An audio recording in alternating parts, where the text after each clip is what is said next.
पिछले कुछ सालों में पेशेवर उपवास यानी प्रोफेशनल फास्टिंग के कलाकार, जिन्हें हम हंगर आर्टिस्ट कहते हैं, उनमें लोगों का इंटरेस्ट काफी कम हो गया है। पहले ऐसा नहीं था। पहले ऐसे शोज को मैनेज करके अच्छा पैसा कमाया जा सकता था, लेकिन आज यह लगभग असंभव हो चुका है। अब दुनिया बदल चुकी है। लोगों का ध्यान अलग जगह जा चुका है। एक समय था जब पूरे शहर को हंगर आर्टिस्ट में इंटरेस्ट होता था। रोज एक्साइटमेंट बढ़ती थी। हर कोई हंगर आर्टिस्ट को दिन में कम से कम एक बार तो देखना ही चाहता था। और कुछ लोग तो आखिरी दिनों के टिकट खरीद लेते थे और सुबह से रात तक उसके छोटे से केज के सामने बैठे रहते थे और उसे देखते रहते थे। रात को भी विजिटिंग आवर्स होते थे और टार्च की रोशनी में सब कुछ और भी ज्यादा नाटकीय लगने लगता था। और अच्छे मौसम में केज को बाहर रखा जाता था, जहां बच्चों के लिए यह एक खास अनुभव होता था। बड़े लोग इसे अक्सर फैशन का मजाक समझते थे, लेकिन बच्चे बच्चे सच में हैरान हो जाते थे। एक दूसरे का हाथ पकड़कर देखते रहते थे जब वह काले कपड़ों में हड्डियां निकली हुई भूसे पर बैठा रहता था।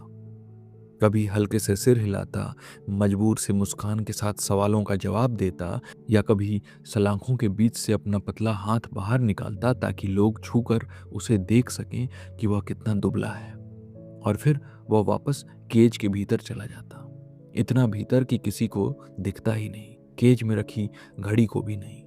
बस खाली जगह में घूरता रहता, आधी बंद आंखों से, और कभी कभी पानी की छोटी सी घूंट लेकर अपने होठ गीले कर लेता।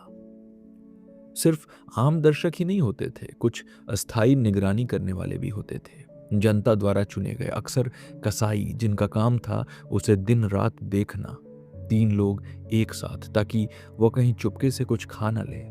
हालांकि यह सिर्फ एक औपचारिकता थी, लोगों को यकीन दिलाने के लिए, क्योंकि जो जानते थे वे जानते थे कि वह कभी नहीं खाएगा, जबरदस्ती भी नहीं। यह उसके पेशे की इज्जत का सवाल था। फिर भी हर निगरानी करने वाला यह बात नहीं समझ पाता था, खासकर रात वाले। वे अक्सर अपनी ड्यूटी में ढीले पड़ जाते थे, एक कोने में बैठकर ताश खेलते रहते थे, जैसे उसे मौका देना चाहते हो, जैसे उन्हें लगता हो कि वह कहीं से कुछ निकाल कर खा लेगा। और यही बात उसे सबसे ज्यादा परेशान करती थी, उसे भीतर से तोड़ देती थी, उसका उपवास असहनीय बना देती थी। कभी कभी वह अपनी कमजोरी पर काबू करके उनके सामने गाना गाने लगता था, सिर्फ यह दिखाने के लिए कि उनका शक गलत है। लेकिन इससे भी कुछ बदलता नहीं था। लोग फिर भी शक करते थे, फिर भी मानते नहीं थे। उसे वे लोग ज्यादा पसंद थे जो उसके पास बैठते थे, सलाखों के बिल्कुल पास, कम रोशनी से संतुष्ट नहीं होते थे और तेज रोशनी में उसे देखते रहते थे। वह रोशनी उसे परेशान नहीं करती थी, क्योंकि वैसे भी उसे नींद ठीक से आती नहीं थी। वह किसी भी समय थोड़ा बहुत ऊंघ सकता था, चाहे आसपास कितना भी शोर क्यों ना हो। वह खुश होता था ऐसे लोगों के साथ रात बिताने में, उनसे बातें करने में, हल्के मजाक करने में, अपनी भटकती जिंदगी की कहानियां सुनाने में, बस इसलिए कि वे जागते रहें और देख सकें कि उसके केज में कुछ भी नहीं है, कोई खाना नहीं है, और वह सच में उपवास कर रहा है, वैसा उपवास जैसा कोई और नहीं कर सकता। और फिर सुबह सुबह उसका सबसे अच्छा समय होता था, जब उनके लिए बड़ा नाश्ता आता था, उसके अपने खर्च पर, और वे स्वस्थ लोगों की तरह उस पर टूट पड़ते थे। कुछ लोग कहते थे कि यह उन्हें खुश करने की कोशिश है, लेकिन जब उनसे बिना नाश्ते के रात भर ड्यूटी करने को कहा जाता तो वे गायब हो जाते थे, हालांकि अपने शक पर टिके रहते थे। दरअसल यह शक इस पूरे काम का हिस्सा था, क्योंकि कोई भी उसे लगातार दिन रात नहीं देख सकता था। कोई भी यह साबित नहीं कर सकता था कि उसका उपवास पूरी तरह सच्चा था। सिर्फ वही जानता था, और इसलिए वही अपने उपवास का एकमात्र सच्चा दर्शक था। और फिर भी वही संतुष्ट नहीं था, क्योंकि वह जानता था जो कोई और नहीं जानता था, कि उपवास करना कितना आसान है, दुनिया का सबसे आसान काम। समय के साथ उसने यह सब सहना सीख लिया था। लोग क्या सोचते हैं, क्या कहते हैं, उस पर शक करते हैं या मजाक उड़ाते हैं, सब कुछ वह झेलता रहा। लेकिन उसके अंदर जो असंतोष था, जो एक अजीब सी बेचैनी थी, वह कभी खत्म ही नहीं हुई, कभी कम ही नहीं हुई। हर उपवास के बाद भी चाहे जितनी तारीफ मिल जाए, चाहे जितना सम्मान मिल जाए, वह खुद से संतुष्ट नहीं होता था। और यह भी उसकी एक तरह की उपलब्धि ही थी कि उसने कभी अपने आप से केज नहीं छोड़ा। उसके इम्प्रेसारियों ने उपवास की अधिकतम सीमा 40 दिन तय कर रखी थी। इससे ज्यादा की अनुमति नहीं थी, बड़े शहरों में भी नहीं, क्योंकि अनुभव से यह साबित हो चुका था कि 40 दिन तक लोगों की दिलचस्पी को बढ़ाया जा सकता है, विज्ञापन से, उत्साह से। लेकिन उसके बाद वही शहर, वही लोग धीरे धीरे रुचि खोने लगते हैं, समर्थन कम होने लगता था। अलग अलग जगहों पर थोड़े फर्क जरूर होते थे, लेकिन आमतौर पर यही सीमा थी, 40 दिन। और फिर 40वें दिन एक बड़ा आयोजन होता था। फूलों से सजा हुआ केज खोला जाता था, उत्साहित दर्शक इकट्ठा होते थे, बैंड बजता था, 2 डॉक्टर अंदर आते थे और उसके शरीर की हालत जांचते थे, और फिर परिणाम सबको सुनाए जाते थे।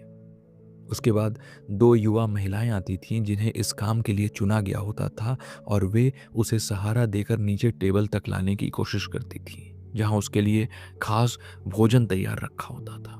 लेकिन ठीक इसी समय यहीं पर वह हमेशा जिद पकड़ लेता था। हाँ, वह अपने हड्डियों जैसे पतले हाथ उन महिलाओं की तरफ बढ़ा देता था, जैसे मदद लेगा, लेकिन खड़ा नहीं होता था। वह रुकना नहीं चाहता था। वह पूछता था, यहीं क्यों रोक दें? 40 दिन के बाद ही क्यों?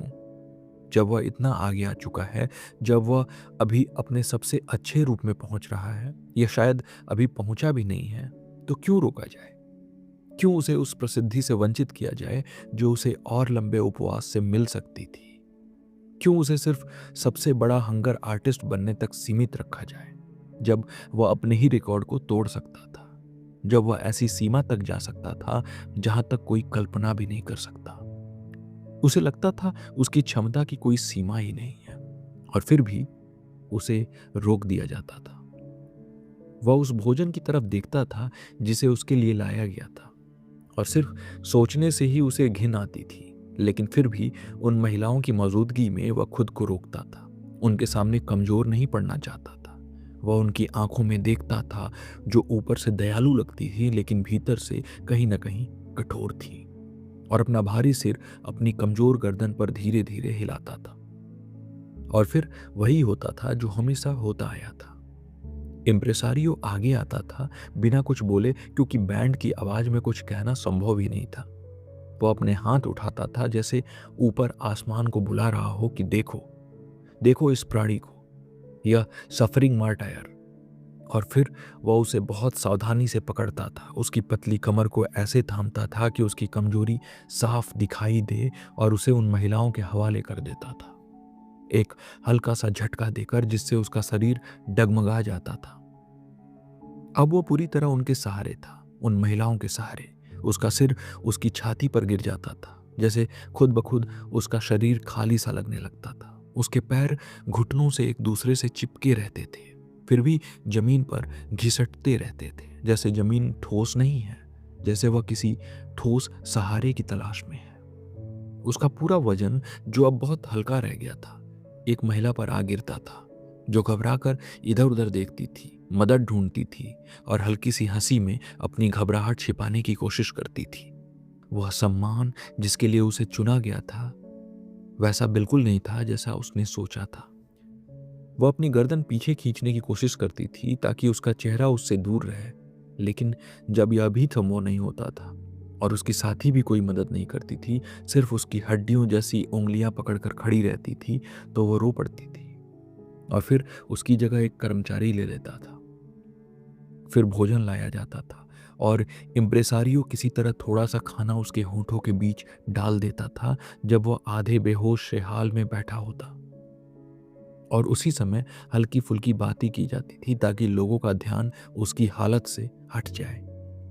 फिर दर्शकों के नाम जाम उठाया जाता था, चीयर्स किया जाता था, जैसे यह सब उसी की इच्छा से हो रहा हो, और बैंड जोर से बजता था। और फिर सब खत्म हो जाता था। दर्शक चले जाते थे, कोई असंतुष्ट नहीं होता था सिवाय उसके, उस हंगर आर्टिस्ट के।